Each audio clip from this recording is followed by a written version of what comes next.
bulaklak pero hindi po sa amin yun. Sinasama lang Hindi po po. sa amin yun. Sa kanila po yung puno ng mangga na yun. Ano ba yan? Niyaw na manok. Ano naman po tayo meron dito? Sinampalukan. Wow! Yan ay manok na Filipino. Hi! Mamimitas ako ng Arap! papaya. 1, 2. Ay, arap ka muna. 1, 2, 3. Ayan. Ayan, oh. Ikutin mo lang. Ayan, maani na po si Inday sa kanyang hacienda. Yan lang po ang kanyang naaginaldo. Ito lang pamasko ko, papaya. Baba mo muna rin. Ayan pa po yung mga papaya ni Inday. Ayan. Bilog yung ibaw eh. Ayan na yung mga bago naming tanim. Ano nga to? Kamatis. Ito kamatis. May bulaklak na yung kamatis. Ayan. Ano to talong ba to? Mm. Talong to no? Ayan. Bago na yung mga talong na yan. Talong. Tapos Ayun, dito- kalamansi. Ayun doon sa maganda yung kalamansi. Doon sa buong. Dito maraming kalamansi. Oh, may sili pa. Tapos may kalamansi. Ay, ang daming bunga na sili. Ay, kalamansi, oh. Ayan. Yan, ganyan ang araw. Harap Inday. Harap. Ayan na po. Ayan na, daing bunga ng kanyang kalamansi. Oh, di ba? Ang daming Ayan. bunga ng kalamansi. Ayan o. Ayan. Ang nagtanim po niya na yung mayor namin. Mayor namin kasama yung mga Mga kanyang sanggunian. influence. Ayan. Kasi ako naman ay tagakain lang. Ayan ang daing bunga. Ito, ano to? Mga sili. Ayan, mga sili.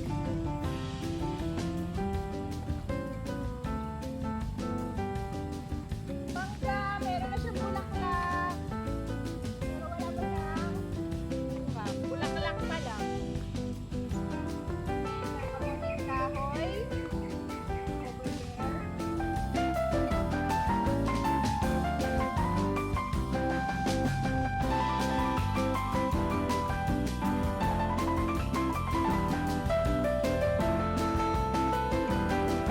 Over there.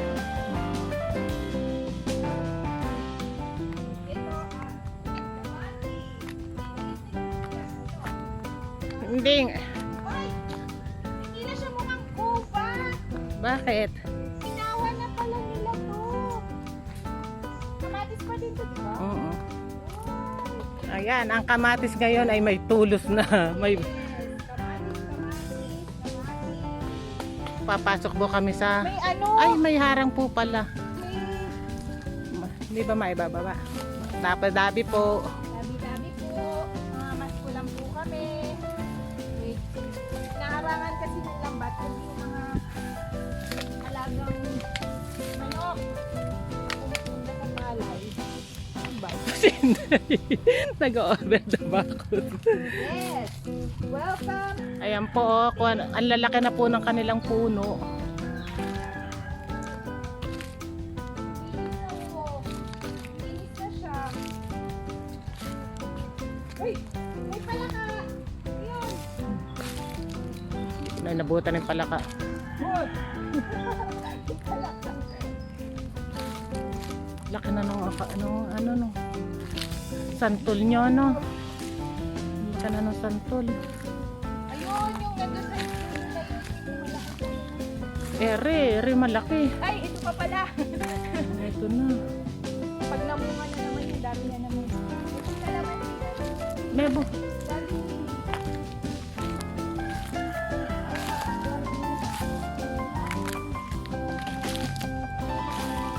Yan po, kalamansi pa matataas na lang.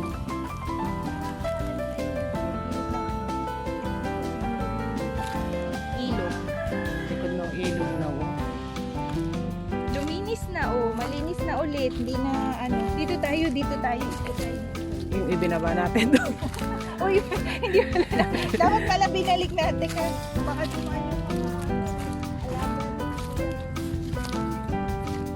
Naya. Diyan sa sanga na yan, Laya.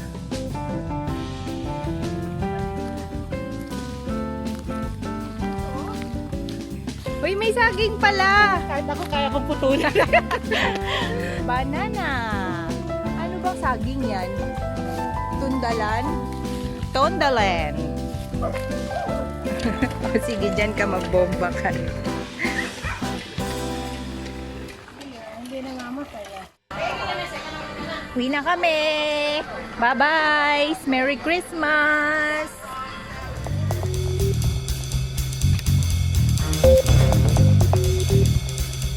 It's already December 23, pero ngayon pa lang ako magbabalot ng mga gifts ko. Actually, ngayon lang ulit ako nagbalot ng mga gifts kasi last year, hindi ako nagbalot ng mga regalo. Yung mga gifts ko, ano lang to, mga giveaways sa mga relatives. Ayan. So ito yung mga ipapamigay kong gifts sa mga relatives ko. Per family na lang siya. So ito ay mga mugs. Wow! Mugs. Ayan. So meron pa akong ibang mga gifts na babalutin dyan. So meron lang akong ipapakita sa inyo. Kasi papakita ko lang sa inyo itong aking, kasi hindi ako ganong naglagay ng decors ngayon. Aba, mabigat pala. So papakita ko lang sa inyo itong aking, ayan, itong centerpiece na nandito sa table. Okay? Siguro nakita niyo na to dun sa mga previous na pictures na pinopost ko sa Facebook ko. Ayan. And nakalagay siya sa centerpiece siya. Pero ito, binili ko siya individually. So, iba yung kandila, yung mga anik-anik na yan, hiwa-hiwalay yan. So, naisip ko lang. Tapos itong parang wreath na nakalagay dyan. This, ano yan, mga made of, old, mga luma kong Christmas decor na hindi ko na siya nailalagay sa Christmas tree. Ayan. Kaya meron dyan mga, ayan, tanggal na. Kasi parang lang yan, pinagsama-sama ko lang yan. Kasi alam niyo, mahilig din sa arts and crafts si Inday. May ano ganyan. Ayan. So, this is, partly recycled and So, matagal na to. Pag after ng Christmas, ang tinatanggal ko lang dito, aalisin ko lang yan. Yan. Yan. Tapos, tatanggalin ko lang siya. Ayan kasi siya. Ayan siya. O, diba? Ayan siya. Ay! Ayan na, nalaglag na. Ayan, aalisin ko lang siya. Tapos, papalit ko lang yung nilalagay ko dito na flowers naman. Na plastic flowers na siguro 10 years na siya. 10 years na yung flowers na yan. Teka, kukunin ko. Ito pala, nakalagay na siya sa plate. Ayan, nakaganyan siya. Itinate ko lang yung mga lumang flower vase din to na hindi ko na siya ginagamit. So, medyo pinaghiwa-hiwalay ko na. Ayan, so ginawa ko siyang ganyan. Parang flower wreath din siya. Tapos, tinip ko siya dito sa isang plato. Ayan, ganyan. So, pag hindi na Christmas, after ng holidays, aalisin ko siya. Aalisin ko yung Christmas decor na yan. Tapos, ibabalik ko siya dito. Babalik ko siya. Tapos, ilalagay ko siyang ganyan. Oh. Ayan na siya. Ayan na. O, diba? Flower naman na siya. At buong taon na siyang ganyan. Pupunas-punasan na lang. Pagpagpagpag na lang. Ayan, diba? O, so, kaya minsan kailangan din natin maging resourceful. Hindi naman pwedeng bili tayo ng bili, diba, ng bago. Laging bago, diba? Pero ito ang tagal na neto sa totoo lang. Lalo na tong flowers na to. Ang tagal na neto, kaya medyo pangit na siya, medyo umiitim na siya. Pero hinuhugasan ko to, kaya bumabalik yung color niya, nagiging pink ulit siya. Ayan. So, tapos, ayan, hindi muna ito lalagay ko. Ibabalik ko muna yung natin. Ayan, pakita ko. Ayan siya. Patong ko dyan. Ayan. Next year, pag gumawa ulit ako ng vlog, Christmas vlog, papakita ko sa inyo, ito pa rin ang gamit ko. Shoot ko lang siya dyan sa gitna. Ayan. So, ayan. Meron na akong centerpiece ng aking dining table. Ay, hala, naiwan. So, Saan ba ito nakalagay? So, itong mga gifts na to, hindi naman siya mahal.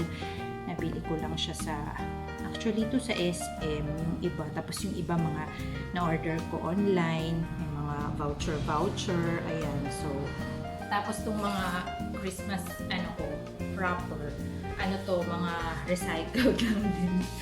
Mga tira-tira pa to ng mga nakaraang taon.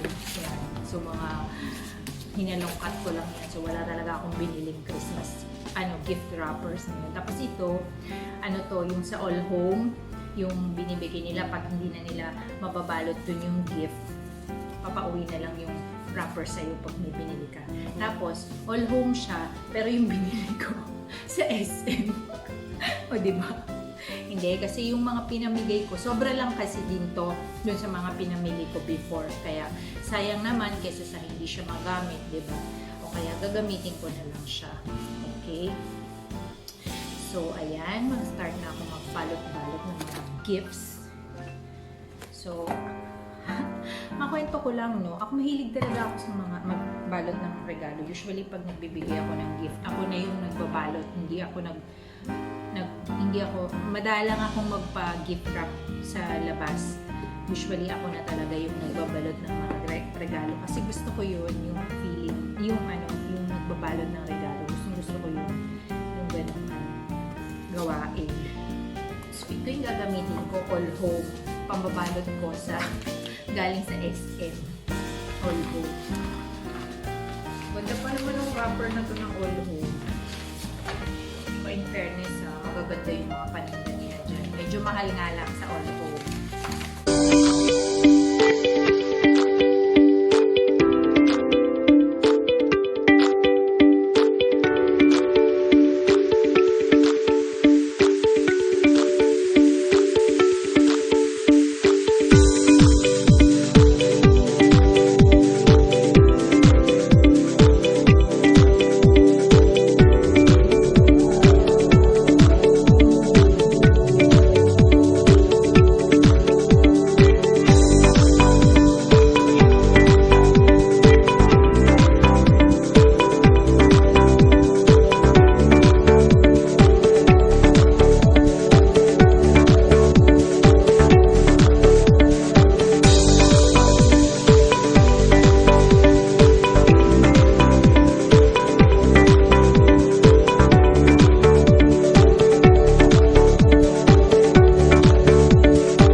babalutin ko naman ay yung mga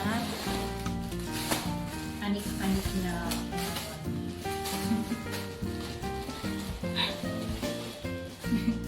yung mga paninda kong hindi na nabibenta. Kapang-gift ko na lang. Charot. Hindi. Papamigay ko sa mga pamangkin. O diba? Ayos. Yung gaganda kaya nito. Maganda itong mga tuwa. In fairness. Wala. Ano?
yung type pen kasi baka magkapalit-palit. Pero ito okay lang naman yung type na cup. Pero yung mga damit kasi baka magkapalit-palit.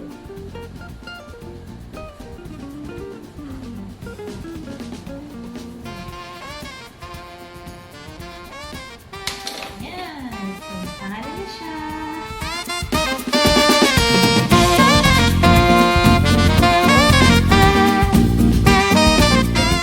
That's all for now. See you on my next video. Don't forget to subscribe. Stay safe and stay healthy, everyone. Merry Christmas and have a Happy New Year. Bye-bye.